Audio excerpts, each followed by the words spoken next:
This is an NBC News special report. Here's Tom Yamas.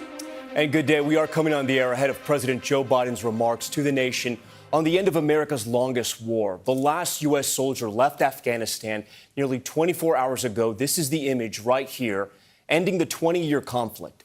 The withdrawal turns the country over to the Taliban as new video shows them surveying the inoperable U.S. military equipment, taking selfies, all of this left behind at the airport, following the largest airlift in U.S. history.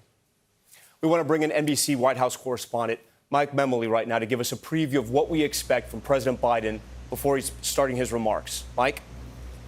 Well, Tom, in a written statement last night, the president said that the decision to end the U.S. evacuation of American and Afghan allies was unanimous from his Joint Chiefs and from the commanders on the ground. But we know this, the decision that the president made in April to end the 20-year mission in Afghanistan was not unanimous. In fact, the president's facing criticism not only from Republicans, but some of his Democratic allies who are calling for investigations in the coming months about just how this evacuation final process was handled. So expect the president today to do what he's been doing consistently over the course of the last 2.5 weeks, to explain and to defend the decision he made to end the U.S. mission in Afghanistan, but to explain as well the path forward, what is now a diplomatic mission to continue to keep pressure on the Taliban, which is now effectively the governing body in Afghanistan. And we have some new information as well just in the last few moments, speaking with officials about what is the U.S. presence still on the ground. Mike, thank you. Here now is the president. He's about to start his remarks.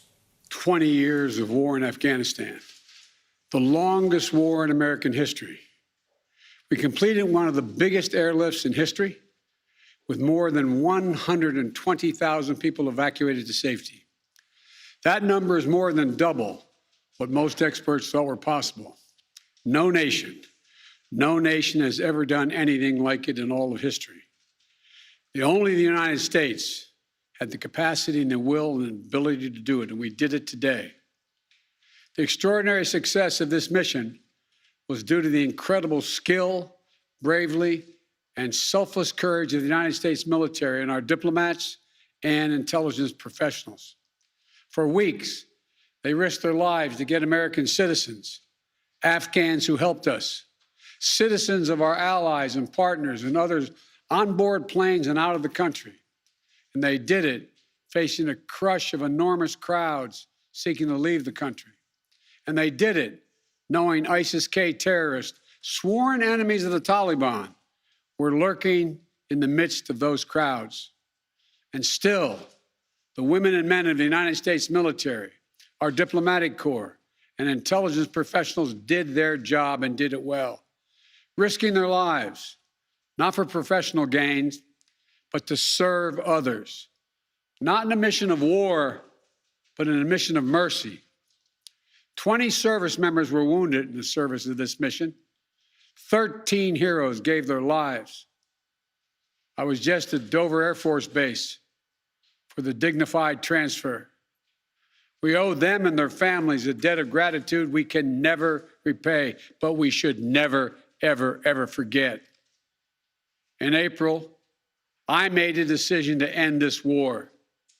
As part of that decision, we set the date of August 31st for American troops to withdraw. The assumption was that more than 300,000 Afghan national security forces that we had trained over the past 2 decades and equipped would be a strong adversary in their civil wars with the Taliban. That assumption that the Afghan government would be able to hold on for a period of time beyond military drawdown turned out not to be accurate. But I still instructed our national security team to prepare for every eventuality, even that one. And that's what we did. So we were ready when the Afghan security forces, after 2 decades of fighting for their country and losing thousands of their own, did not hold on as long as anyone expected. We were ready when they and the people of Afghanistan watched their own government collapse and the president flee amid the corruption and malfeasance, handing over the country to their enemy, the Taliban, and significantly increasing the risk to U.S. personnel and our allies.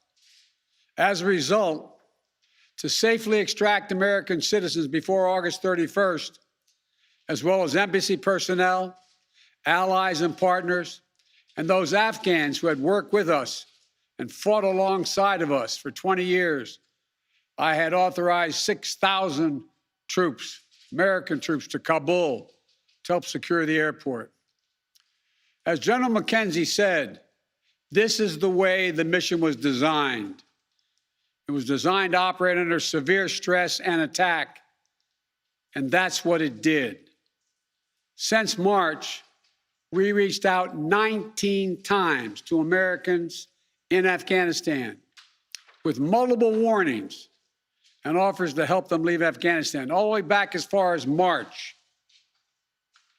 After we started the evacuation 17 days ago, we did initial outreach and analysis and identified around 5,000 Americans who had decided earlier to stay in Afghanistan, but now wanted to leave. Our Operation Allied Rescue ended up getting more than 5,500 Americans out. We got out thousands of citizens and diplomats from those countries that went into Afghanistan with us to get bin Laden. We got out locally employed staff of the United States Embassy and their families, totaling roughly 2,500 people. We got thousands of Afghan translators and interpreters and others who supported the United States out as well. Now we believe that about 100 to 200 Americans remain in Afghanistan with some intention to leave.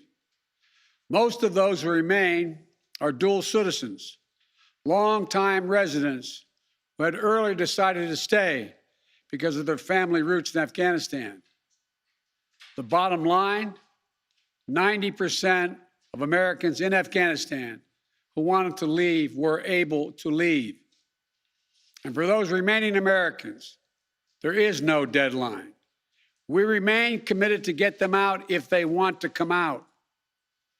Secretary of State Blinken is leading the continued diplomatic efforts to ensure safe passage for any American, Afghan partner, or foreign national who wants to leave Afghanistan. In fact, just yesterday, the United Nations Security Council passed a resolution that sent a clear message about what the international community expects the Taliban to deliver on moving forward, notably freedom of travel, freedom to leave. And together, we are joined by over 100 countries that are determined to make sure the Taliban upholds those commitments. It will include ongoing efforts in Afghanistan to reopen the airport, as well as overland routes, allowing for continued departure to those who want to leave and deliver humanitarian assistance to the people of Afghanistan. The Taliban has made public commitments, broadcast on television and radio across Afghanistan, on safe passage for anyone wanting to leave, including those who worked alongside Americans. We don't take them by their word alone, but by their actions. And we have leverage to make sure those commitments are met. Let me be clear.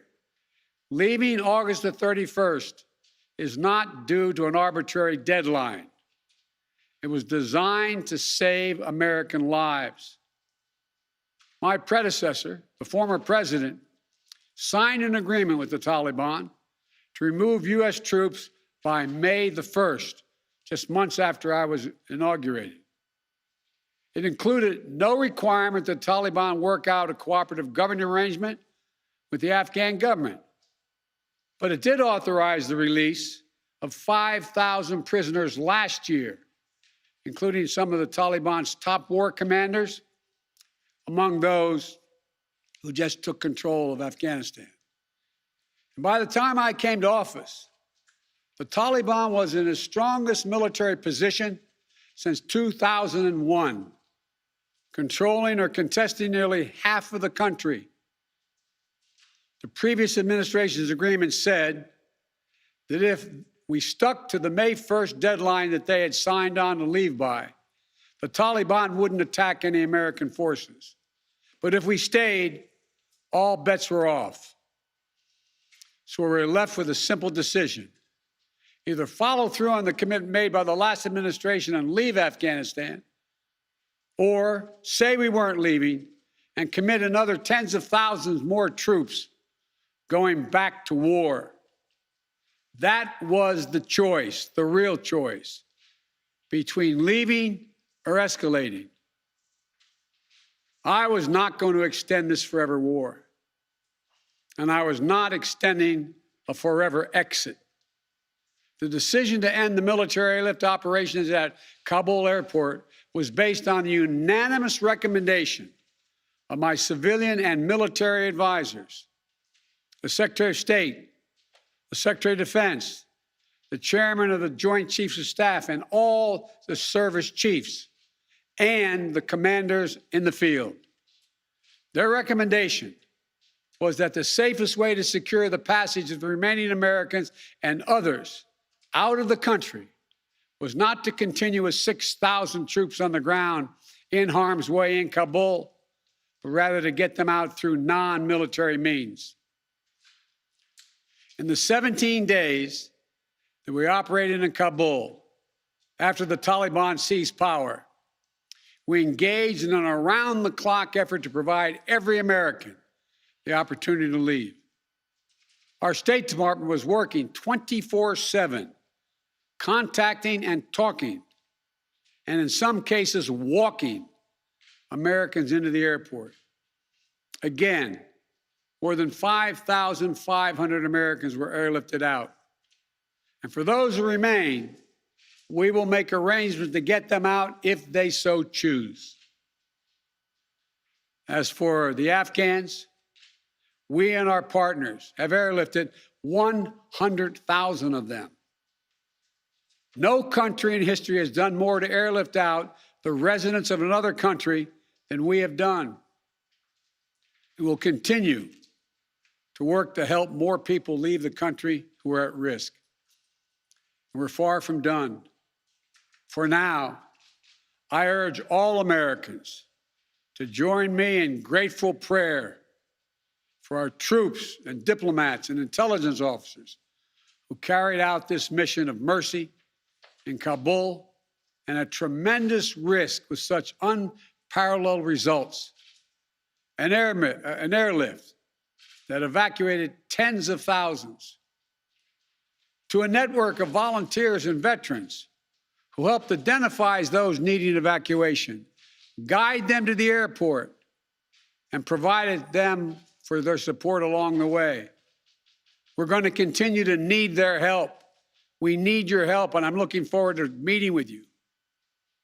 And to everyone who is now offering or who will offer to welcome Afghan allies to their homes around the world, including in America, we thank you.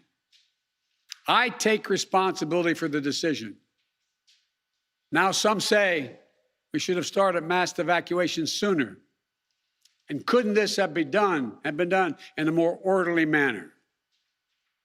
I respectfully disagree. Imagine if we'd begun evacuations in June or July, bringing in thousands of American troops and evacuating more than 120,000 people in the middle of a civil war. There still would have been a rush to the airport, a breakdown in confidence and control of the government, and it still would have been a very difficult and dangerous mission. The bottom line is there is no evacuation from the end of a war that you can run without the kinds of complexities, challenges, and threats we faced. None. There are those who would say we should have stayed indefinitely for years on end. They ask, why don't we just keep doing what we were doing? Why do we have to change anything? The fact is, everything had changed. My predecessor had made a deal with the Taliban.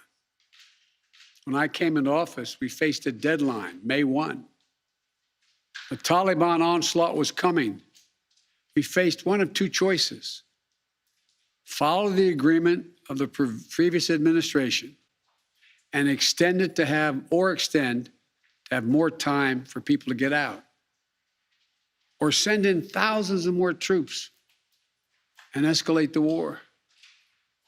To those asking for a third decade of war in Afghanistan, I ask, what is the vital national interest? In my view, we only have one: to make sure Afghanistan can never be used again to launch an attack on our homeland. Remember why we went to Afghanistan in the first place? Because we were attacked by Osama bin Laden and Al Qaeda on September 11th, 2001. And they were based in Afghanistan. We delivered justice to bin Laden on May 2nd, 2011, over a decade ago. Al Qaeda was decimated. I respectfully suggest you ask yourself this question. If we'd been attacked on September 11, 2001, from Yemen instead of Afghanistan, would we have ever gone to war in Afghanistan? Even though the Taliban controlled Afghanistan in the year 2001?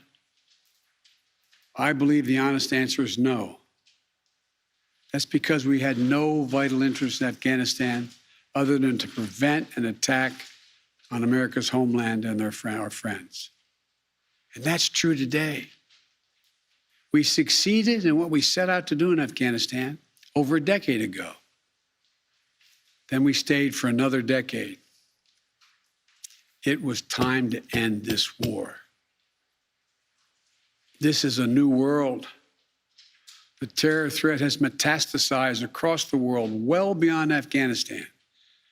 We face threats from al-Shabaab in Somalia, al-Qaeda affiliates in Syria and the Arabian Peninsula, and ISIS attempting to create a caliphate in Syria and Iraq and establishing affiliates across Africa and Asia. The fundamental obligation of a president, in my opinion, is to defend and protect America. Not against threats of 2001, but against the threats of 2021 and tomorrow. That is the guiding principle behind my decisions about Afghanistan. I simply do not believe that the safety and security of America is enhanced by continuing to deploy thousands of American troops and spending billions of dollars a year in Afghanistan. But I also know that the threat from terrorism continues in its pernicious and evil nature. But it's changed, expanded to other countries. Our strategy has to change too.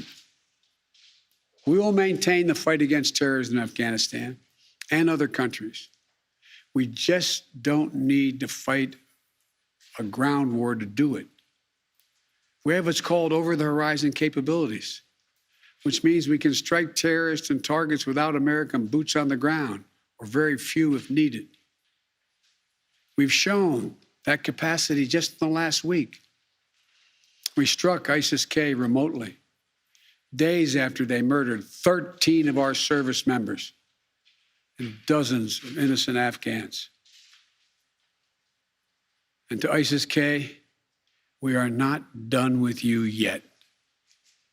As Commander-in-Chief, I firmly believe the best path to guard our safety and our security lies in a tough, unforgiving, targeted, precise strategy that goes after terror where it is today, not where it was 2 decades ago. That's what's in our national interest. And here's a critical thing to understand. The world is changing. We're engaged in a serious competition with China.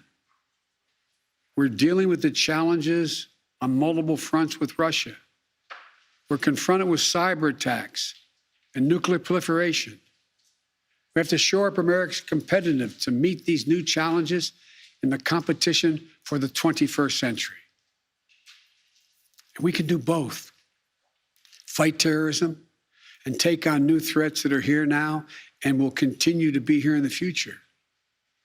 And there's nothing China or Russia would rather have, would want more in this competition in the United States to be bogged down another decade in Afghanistan.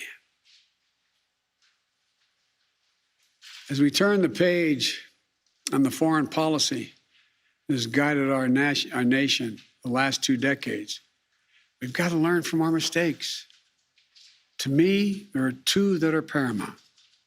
First, we must set missions with clear, achievable goals, not ones we'll never reach. And second, we must stay clearly focused on the fundamental national security interest of the United States of America. This decision about Afghanistan is not just about Afghanistan. It's about ending an era of major military operations to remake other countries.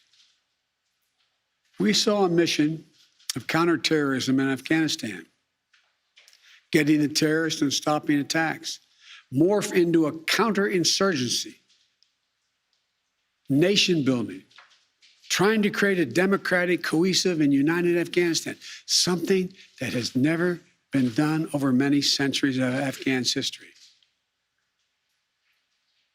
Moving on from that mindset and those kind of large-scale troop deployments will make us stronger and more effective and safer at home.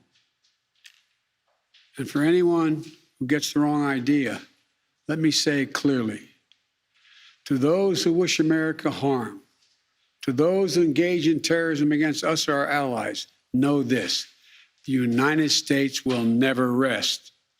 We will not forgive. We will not forget. We will hunt you down to the ends of the earth, and you will pay the ultimate price.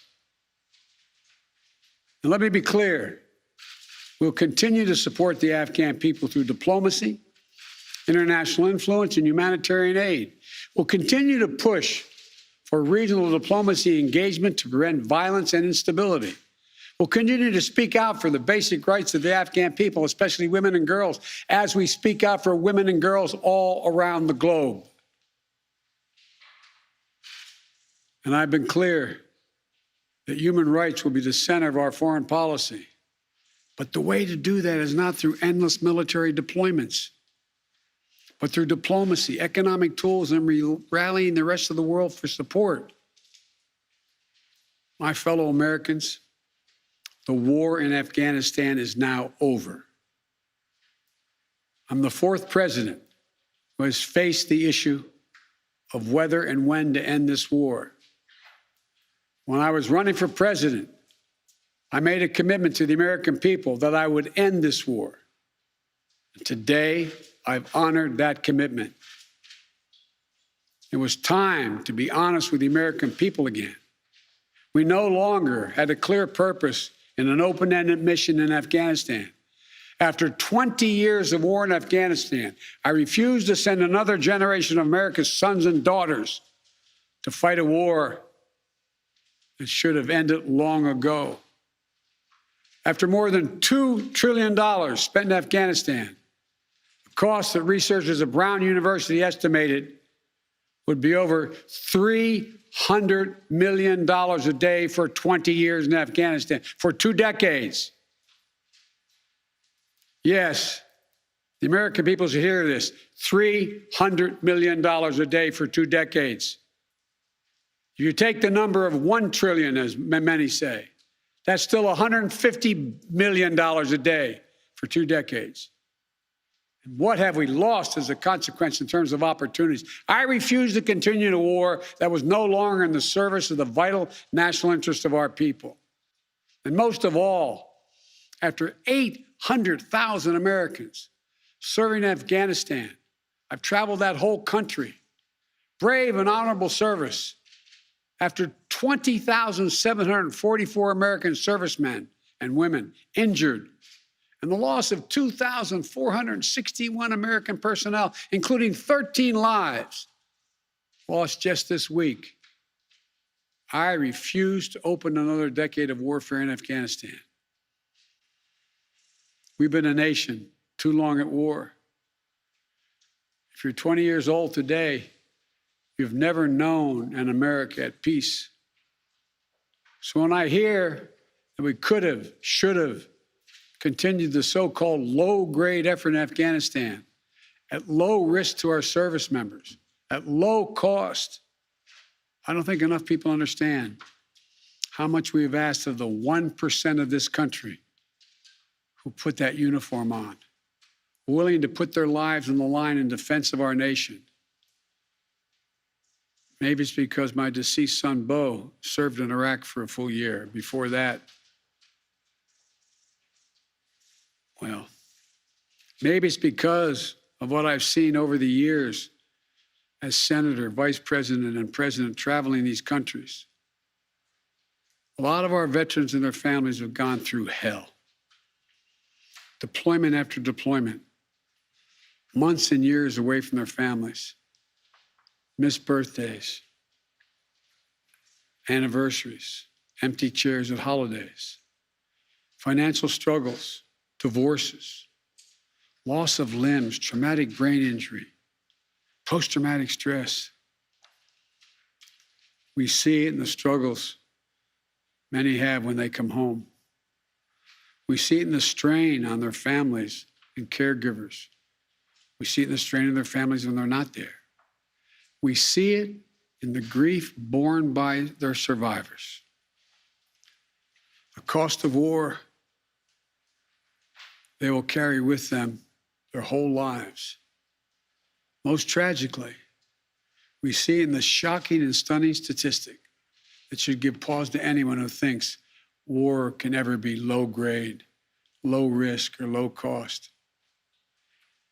18 veterans on average who die by suicide every single day in America. Not in a far-off place, but right here in America. There's nothing low grade or low risk or low cost about any war. It's time to end the war in Afghanistan. As we close 20 years of war and strife and pain and sacrifice, it's time to look to the future, not the past, to a future that's safer, to a future that's more secure, to a future that honors those who served and all those who gave what President Lincoln called their last full measure of devotion. I give you my word with all of my heart. I believe this is the right decision, a wise decision, and the best decision for America. Thank you. Thank you, and may God bless you all, and may God protect our troops.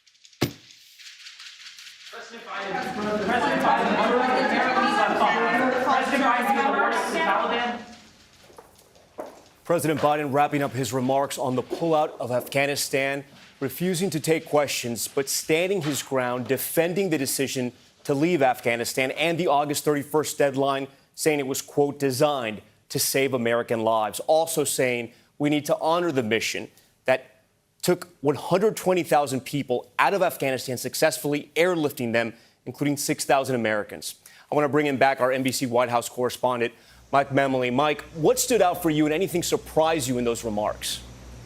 Well, Tom, by my count, this is the sixth time that the president has delivered extended remarks to the American people since the fall of Kabul on August 14th. And what we heard from the president today is much of what we had heard in those previous 5 times. It's clear that the conversation and the debate that the president and members of administration are most comfortable having is on this larger question of whether to extend and even to expand the U.S. military mission in Afghanistan. You heard the president refer to the agreement that was reached by his predecessor, by former President Donald Trump with the Taliban, saying that he now was faced with the decision of whether to expand or to end the U.S. military mission. And ultimately, he made that decision to end it. But what I thought was interesting was what the president, in fact, led with. He acknowledged those chaotic, those messy, and yes, the tragic scenes that Americans have witnessed over the last 2.5 weeks as the effort was made to evacuate as many Americans and as many of our Afghan allies as possible. He did say that under any scenario, when you saw the fall of a capital, when you saw the end of a war, you were going to see chaotic scenes like the rush to the airport. He did acknowledge, again, a flawed assumption, as he put it, that the Afghan government that the U.S. had supported over the last 20 years would be able to withstand the Taliban surge for longer.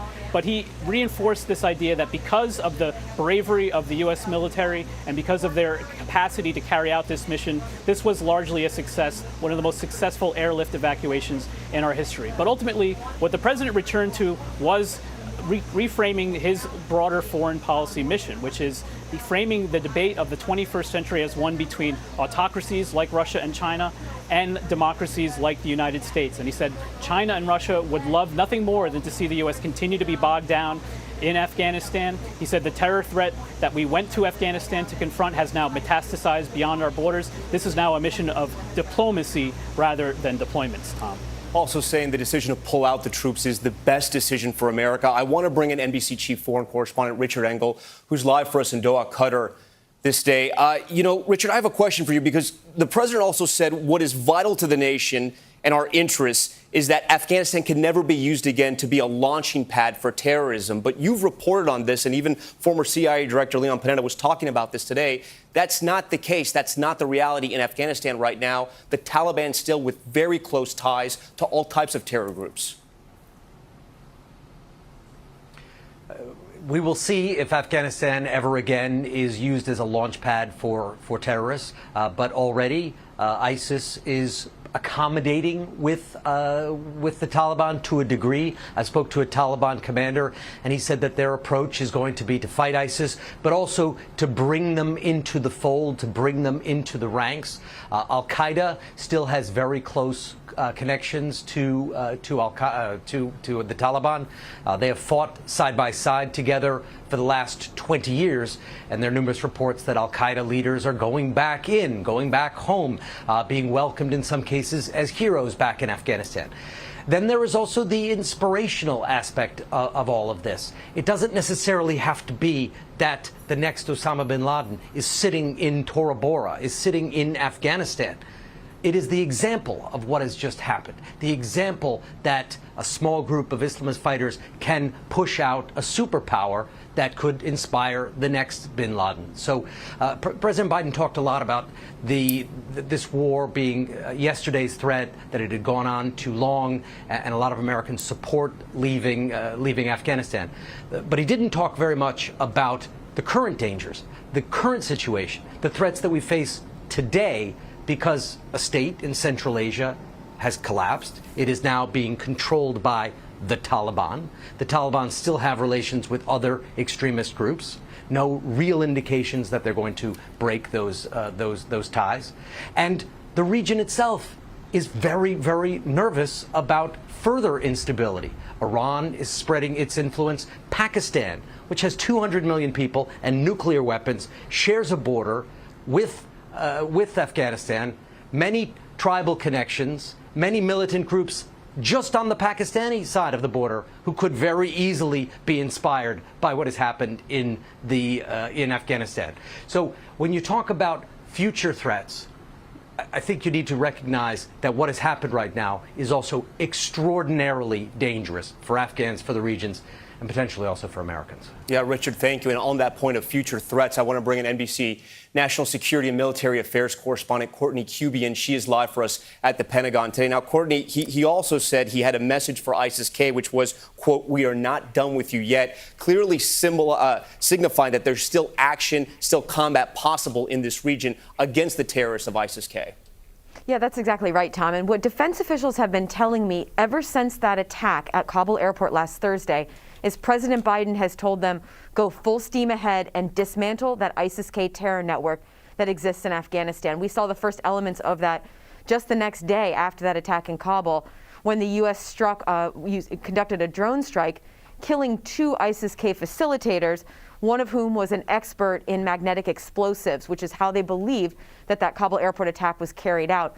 But in addition to him the president laying out that the U.S. would continue to hunt down these ISIS-K fighters, he also said that they will maintain the fight against terrorism in Afghanistan, but he said we don't need to fight a ground war to do it. It's not just ISIS-K who is a very real and persistent threat in Afghanistan, But the concern is that they will grow as the Taliban now are in charge of that country, and there will be ungoverned spaces there. The worry is that other ISIS fighters will move into that country, and potentially that al-Qaeda fighters might move into that country as well, that those networks will grow, that they will regenerate, and that they will be able to do what they haven't been able to do for the past several years, conduct attacks against the West and transnational attacks. We heard yesterday from General McKenzie that ISIS now is up to 2,000 hardened fighters. That's due in part to the fact that the Taliban, as they rolled through this country over the summer, they emptied prisons, letting out many of the most dangerous ISIS fighters. General McKenzie saying that the Taliban, now in charge of security for that country, are going to have a really tough time dealing with that ISIS threat, but they will reap what they sow, Tom. Courtney, so much of the propaganda and strategy of these terror groups, including of the Taliban, is to show images that will sort of be broadcast all over the world. And we've seen those images today, the images of the Taliban surrounding the U.S. military equipment, surrounding helicopters, combat choppers, and taking, what looks like selfie videos. What type of effect is this having on our own military, leaving back this equipment? We understand the Pentagon has been saying that none of this is operable. These machines will not work right now. But what kind of message does this send to our own troops and to the world at large? And there were two groups of equipment that the Taliban now has control of. One is the one you're referencing in that video that the U.S. left behind at Kabul airport. And the reality is, Tom, they prioritize lives in these final days, getting individuals, people on those evacuation flights and deciding to leave behind a tremendous amount of equipment, more than 70 aircraft, more than 70 large vehicles, Humvees, and these critical counter rocket and mortar CRAMs that were protecting the airport from incoming rockets over these last few days. Those were left behind. They were dismantled. Sometimes they literally just smashed them so that they couldn't get in the hands of the Taliban. But in addition to that, there is the ammunition, the weapons, the vehicles, the aircraft that the U.S. gave over to the Afghan security forces over the course of these last several years. Now much of that is in the hands of the Taliban. The U.S., before the Taliban took over, conducted airstrikes, taking out as much of that equipment as they could. The Taliban still has a lot of it in their control, though, Tom.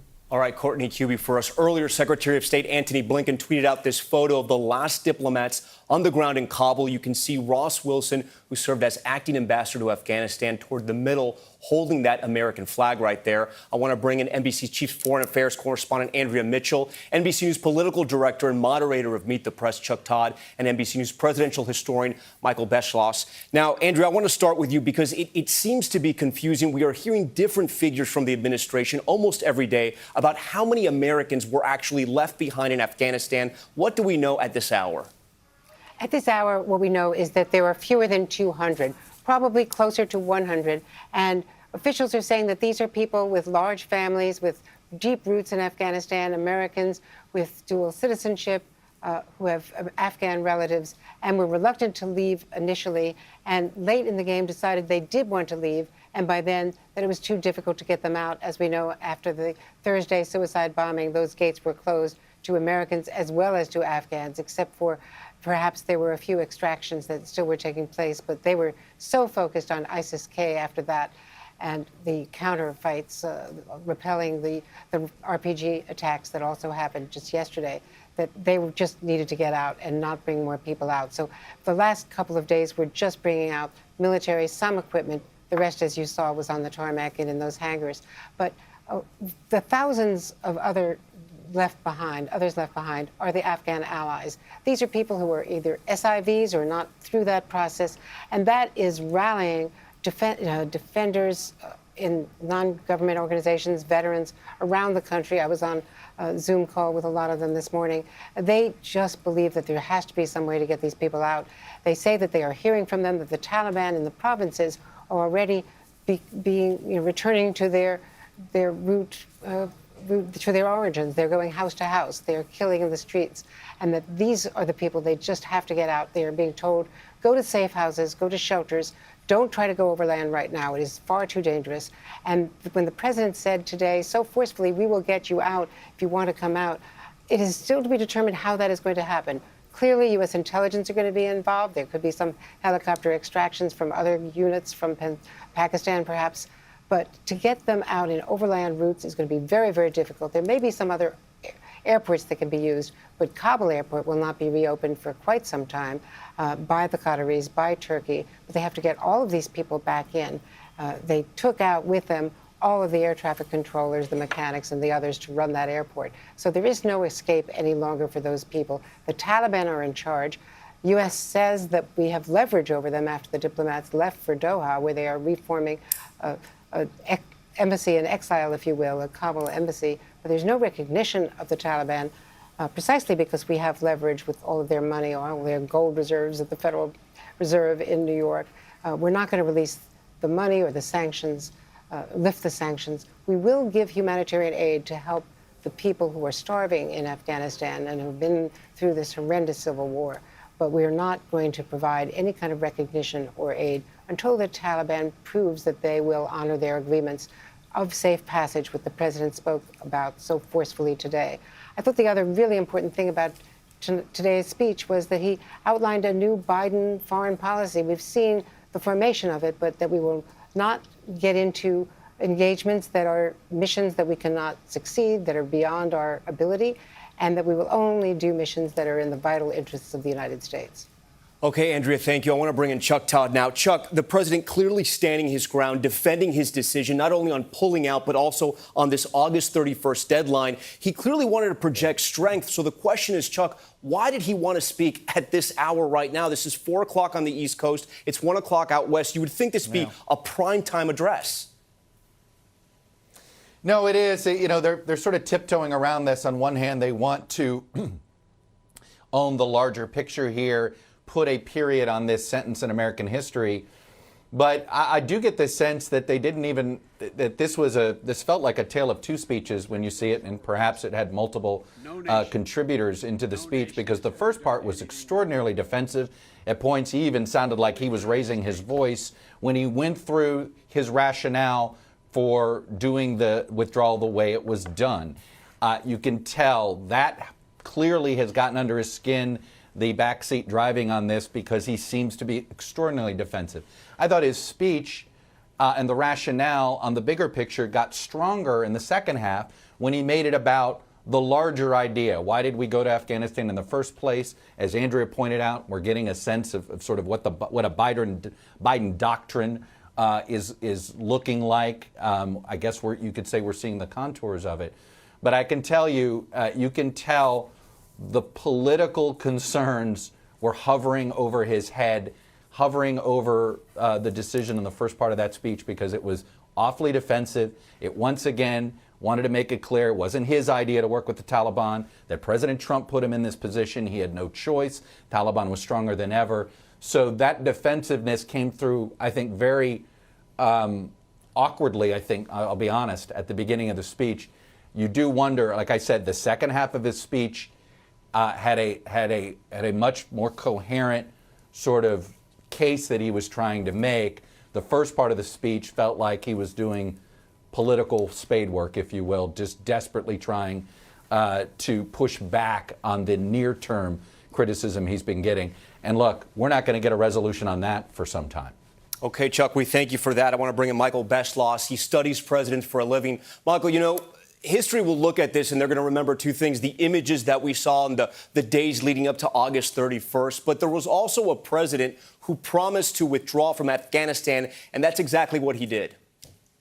It is what he did. And you're so right, Tom, because you look at history, Americans and historians reward presidents who do what they promise. Dwight Eisenhower in 1952, when he was running for president, said, I'm going to go to Korea. I'm going to negotiate an end to the Korean War. Once he was president, he did that within about 5 or 6 months. Richard Nixon in 1968 suggested, I have a secret plan to end the war in Vietnam. Yet, for the next 4 years, America was still fighting. That's one reason why the campuses blew up and why there was so much anger at Richard Nixon. Michael Beschloss for us today. Michael, we thank you for that. That concludes our coverage of President Biden's remarks on the end of the war in Afghanistan. We will have much more when I see you tonight on NBC Nightly News. I'm Tom Llamas for NBC News here in New York. We thank you for watching.